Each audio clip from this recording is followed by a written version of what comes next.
Hello and welcome to my presentation. My name is Krizizke. I'm an undergraduate psychology student at Hawaii Pacific University. This study was completed at the Emotions and Relationships Lab, which is a social and behavioral psychology lab at both Hawaii Pacific University and the University of Hawaii West Oahu.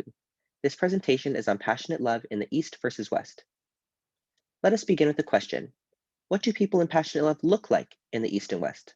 Some of us may picture it like this, or maybe like this. However, if the question is changed to ask, how do people in the East and West experience passionate love? It might take us a little longer to answer that question. Additionally, do you think people in the East experience passionate love in the same way as people in the West? These questions highlight that experiences of passionate love may not be as easily identifiable as we think, especially between Eastern and Western cultures. This is the focus of the current study.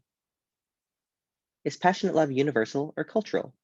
Well, previous research by Hatfield and Rapson state that of all the cultures that have been examined, the existence of passionate love is universal. However, while the existence of passionate love may be universal, Barrett's constructionist model argues that the nature and manifestation of passionate love is often part of a cultural performance, and that the emotion itself may be shaped by language, culture, and experience. Additionally, previous research by Alma Ryan et al. Has shown that there may be cultural differences in how certain inequities are experienced within a romantic relationship. The current study is exploratory, aimed at examining potential cultural differences in the physiological experiences of passionate love in participants from either an Eastern or Western cultural background. The current study seeks to answer two questions. The first being, are physiological experiences of passionate love cultural or universal? And the second being, are there cultural differences in the physiological experiences of passionate love in participants from the East and West? The current study had a total of 255 participants. Of all participants, 23 were from and located within the United States, 184 were from and located within Japan, 17 were from and located within Sweden, and 31 were from and located within Thailand. To recruit participants, we used the Hawaii Psychology Subject Pool, where participants received extra credit as compensation. Participants were also recruited through Pollfish, where they received monetary compensation for completion of the survey. And finally, participants were recruited through social media. All participants complete the survey in Qualtrics, which is an online survey application. The survey was translated from English into Japanese, Swedish, and Thai using functions on Qualtrics. Then, all translations were revised and confirmed by native speakers. First, participants were asked a series of demographic questions, including questions about their age, race, ethnicity, gender, and religion.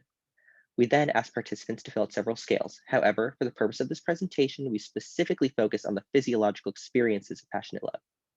Participants were then asked to name someone they have felt passionate love towards. Participants who had experience with passionate love were asked to select the physiological experiences associated with their love for the person they selected. And participants who had no experience with passionate love were asked to imagine a hypothetical love interest and select the physiological responses that they would most likely associate with their love for the person that they selected. While our survey asked participants to select from many different physiological experiences, this presentation specifically focuses on lightheadedness, butterflies in stomach, and knees weak.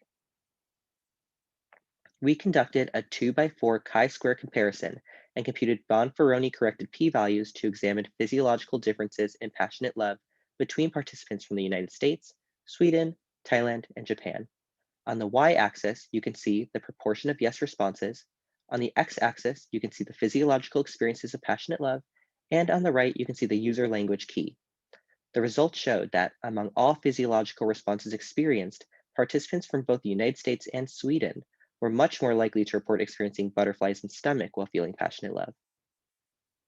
Participants from Sweden were significantly much more likely to experience knees weak while feeling passionate love. And finally, participants from Thailand were much more likely to report experiencing lightheadedness while feeling passionate love. From the results, we can conclude that there are indeed physiological differences in the experiences of passionate love. We can also conclude that such experiences of passionate love may not be universal. Instead, we can conclude that the physiological differences in the experience of passionate love may be dependent upon culture, with differences being demonstrated between those from Eastern and Western cultures. For example, in this study, it could be seen that participants from the United States and Sweden, both Western cultures, reported experiencing butterflies in stomach much more than participants from Japan and Thailand, which are Eastern cultures. Similarly, participants from Japan were less likely to report experiencing any physiological experiences while feeling passionate love, indicating that underlying cultural dynamics may be responsible. There exist important implications of this research. First, how we interpret our bodily experiences may impact our experience of passionate love. And additionally, our perception of our emotions is susceptible and limited to cultural scripts and allowable expressions of our own culture. While every effort was made to ensure strong research was conducted, the current study did face limitations.